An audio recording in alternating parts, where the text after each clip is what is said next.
Continuamos nuestro diálogo con Miguel Truzman, vicepresidente de la Confederación de Asociaciones Israelitas de Venezuela. Decíamos que uno de los temas internacionales más preocupantes ha sido la declaratoria unilateral del presidente Trump de reconocer a Jerusalén como capital de Israel y lo que ha generado sobre todo en el mundo árabe y también en las capitales occidentales. De hecho, la Unión Europea quisiera que siguiera Jerusalén siendo internacional, como la declaró en un tiempo Naciones Unidas, sobre todo por las tres religiones monoteístas, ¿no? Claro. Yo particularmente, Julio César, tengo un criterio personal y particular en ese punto. Primero creo que, recordemos que Trump estuvo en mayo del año pasado en Arabia Saudita. Estuvo reunido con el rey de Arabia Saudita y el príncipe heredero.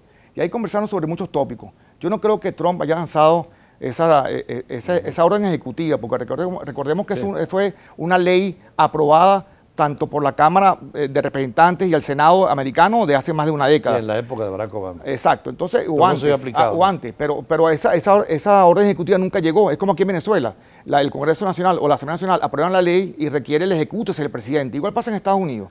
Y ese ejecútese llega de una legislación ya mayor, ya vieja, ya de más de una década, como repito.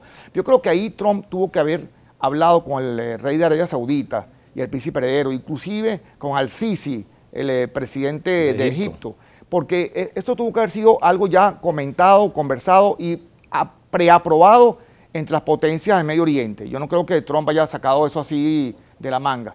Y considero, algo que mucha gente, digamos, no lo ha hablado, pero yo considero que eso para mí es positivo, porque eso destranca un poco el juego que estaba de lo que es los acuerdos de paz entre los palestinos y israelíes. Estaban totalmente desmovilizados hace décadas. Yo creo que la última vez que hubo una reunión fue en Camp David II, en el año 2000. O sea, tenemos 17 años sin ningún tipo de arreglos de negociaciones con los palestinos. Tú que conoces Jerusalén, es muy sensible con el tema religioso, porque están ahí presentes precisamente los católicos y todo lo que significó Jesús, pero también los musulmanes, que ahí es la mezquita donde fue al cielo Mahoma.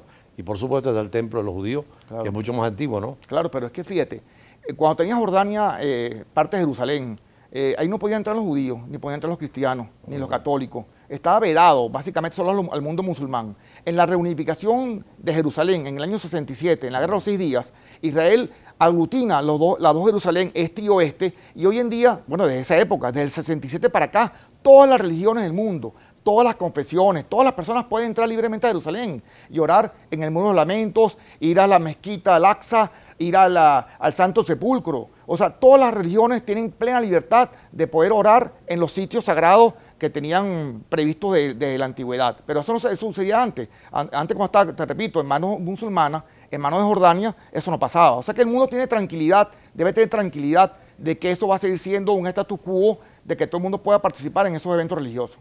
Ahora, el traslado de la Embajada de Jerusalén, en una oportunidad estaban varias embajadas, una 18-20 en Jerusalén, entre ellas la venezolana. Correcto. Hubo una edición de Naciones Unidas y la trasladaron a Tel Aviv. Esto podría abrir de nuevo la puerta. Ya han dicho algunas embajadas que volverían a Jerusalén, pero complicar mucho el problema en el Medio Oriente. Sí, pero es que es como una persona que está, digamos, que le hace falta un electroshock para movilizarse, o sea, que está fallecida prácticamente. ¿Tú lo ves como un desafío? Yo lo veo como un desafío, para negociar. Un shock de esa mesa que está paralizada, de que se reabra la discusión, el diálogo. Creo que la Unión Europea, Rusia, Estados Unidos tienen que jugar un papel fundamental, pero de verdad, en la resolución del tema. Y hay muchas propuestas que ha hecho Israel que lamentablemente no han sido acogidas por la autoridad palestina, inclusive con Yasser Arafat. Se le dio prácticamente el 97-98% de las solicitudes que hizo Yasser Arafat y al final no aceptó, porque él dijo que Jerusalén era de los musulmanes y él no tenía autoridad sobre el mundo musulmán. Entonces es un tema muy complicado, pero creo que todos debemos poner un esfuerzo, sobre todo las potencias y la Unión Europea y las potencias occidentales y las orientales, para que de una vez por todas se encauce el camino hacia el diálogo verdadero, fructífero y hacia la paz. Es decir, podríamos ver dos estados conviviendo, Israel en su seguridad, pero Palestina en su independencia plena. Tenemos un detalle que tú lo conoces muy bien. Recordemos que Palestina está dividida en dos, lo que es Gaza y Cisjordania. Entonces, en Gaza domina Hamas, que es un movimiento bastante radical. Y la autoridad palestina domina la franja, domina Cisjordania. Entonces ahí, entre esos dos poderes, hay mucha conflictividad. Al-Fatah y... Sí, Al-Fatah y Hamas.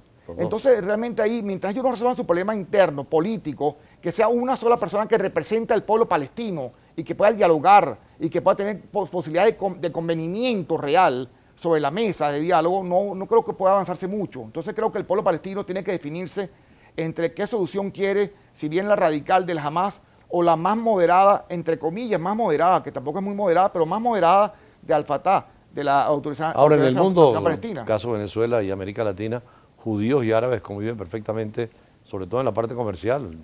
Sí, y inclusive en Israel, Julio César, en Israel hay casi 2 millones de árabes. O sea, ahí, mira... ¿Hay parlamentarios? Y el tercer grupo parlamentario más importante, la Knesset, es un grupo árabe. Knesset es el Congreso. La Knesset es el Congreso israelí. El tercer grupo más importante, hay un magistrado de la Corte de Suprema Justicia israelí que es árabe. En fin, en Israel conviven tranquilamente. Hay un grupo druso también que hay grupos drusos, evidentemente árabe, pero que está incorporado a... En Medio Oriente, mira, en Medio Oriente, Julio César y queridos amigos de Globovisión, a principios del siglo XX habían 11 millones de cristianos en el Medio Oriente. Hoy en día quedan 8 millones de cristianos. Sí, también ha sido Entonces, golpeado. el único país en Medio Oriente donde los cristianos crecen, se pueden desarrollar libremente es en Israel. Porque Israel es un país democrático, totalmente democrático, donde hay una discusión diaria y cotidiana, constante, de los problemas que abaten al israelí todo el tiempo. Entonces es una sociedad muy abierta, de mucha interacción política y con sus corrientes políticas, por supuesto, bien diferenciadas, ¿no? Sí, laboristas, claro, derechistas, conservadores, religiosos. Y justamente como un sistema parlamentario, el elemento, digamos, de las coaliciones son fundamentales. Cuando un primer ministro quiere hacer gobierno, tiene que negociar con los demás partidos políticos para llegar, si no, no puede llegar a ser primer ministro. Y eso es la democracia, la discusión, la negociación, el diálogo, el encuentro, eso es democracia. Y el único país en el Medio Oriente que tiene ese evento democrático es Israel. Por cierto, ¿qué han hecho ustedes como venezolanos, pero de confesión judía, cercanos a Israel para las relaciones diplomáticas que deberían abrirse? Porque toda América Latina tiene relaciones con Israel, salvo Venezuela, ¿no? Sí, bueno, hemos hecho muchas gestiones. Realmente han habido encuentros muy importantes, inclusive con el presidente Chávez, con el presidente Maduro, con la misma Delcy Rodríguez, en función de eso, y esperamos que, bueno, en algún momento, cuando las circunstancias políticas sean propicias para el diálogo y el reencuentro en esas circunstancias, ya serán los gobiernos de Israel y Venezuela. Nosotros no representamos al gobierno de Israel. Sencillamente somos una comunidad judía de venezolanos judíos. Somos venezolanos de fe judía que aportamos para que los dos países ojalá pudieran de un momento restablecer relaciones, pero eso le compete diplomáticamente al Estado de Israel y al gobierno de Venezuela. Nosotros realmente ahí lo que jugamos es un papel, de alguna forma, si jugamos algún papel de conciliador, de mediador, de que pueda haber algún tipo de relaciones, pero eso no es competencia nuestra como judíos venezolanos. Y en relación con otros problemas del mundo, sobre todo, que tienen que ver de una u otra manera con la cuestión del Medio Oriente, la situación en Siria, el tema de las guerras continuas, problemas entre chiitas y sunitas que escapan al tema judío, debe ser preocupante porque Israel es una expresión nueva ahí en el Medio Oriente, ¿no? Sí, bueno, por supuesto, todo eso... Todo producto de la declaración Balfour, que tú has trabajado mucho. Sí, la declaración Balfour, bueno, la declaración Balfour al principio fue muy importante porque abrió la puerta del camino. 1917, ¿no? 1917, justamente conmemoramos, Julio César, quinto programa, el centenario de la declaración Balfour el año pasado, ¿no? Hicimos varios eventos muy importantes de la declaración Balfour, ¿no? Aunque después... Ese es un criterio de los ingleses sobre un lugar judío, ¿no? Sí, pero los ingleses después como que no fueron tan correctos y tan directos como fue al principio de la declaración Balfour. Después se aliaron con los árabes, fueron un poquito zigzagueantes. Que también lo critican los árabes porque no les respetaron sus promesas, ¿no? Exactamente, o sea, ellos prometieron a los árabes y a los judíos, a los dos, y al final tuvieron que irse de Palestina, prácticamente huyendo de Palestina, ¿no? Ingleses y franceses ocuparon ese espacio. Después de la caída del Imperio Otomano, naturalmente. Claro, menos mal que la resolución, digamos, de las Naciones Unidas, el 29 de noviembre del 47, puso fin de alguna forma a ese conflicto, partiendo Palestina en dos, ¿no? Que yo sigo insistiendo que dos estados independientes y soberanos. Lamentablemente, en ese momento, Palestina no tenía una representación, ¿ok? Y la Liga Árabe fue la que definió y decidió no aceptar esa resolución e ir a la guerra, prácticamente la guerra de independencia en el año 48, un día después que Israel declaró su independencia. Y ahí viene todo el conflicto, porque si hubieran aceptado esa partición, ya los palestinos tuvieran su territorio tranquilamente. Otra cosa muy importante que hay que destacar en tu programa, Julio César, que Egipto, después de la guerra de independencia, Egipto tomó posesión de la franja de Gaza. Y Jordania es Cisjordania. ¿Por qué no crearon un Estado palestino esos países hermanos que eran Jordania y Egipto? No lo crearon.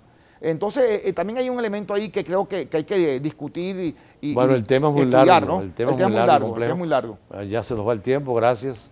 a Miguel Truzman, interesante esta conversación. Siempre el Medio Oriente sigue siendo vital y la presencia del pueblo judío en cualquier parte del mundo, sobre todo ahora que conmemoramos, que recordamos la tragedia del Holocausto, sigue siendo parte de la solidaridad internacional. Nosotros vamos a un corte y venimos con las noticias más importantes del día y su análisis en profundidad. Ya regresamos.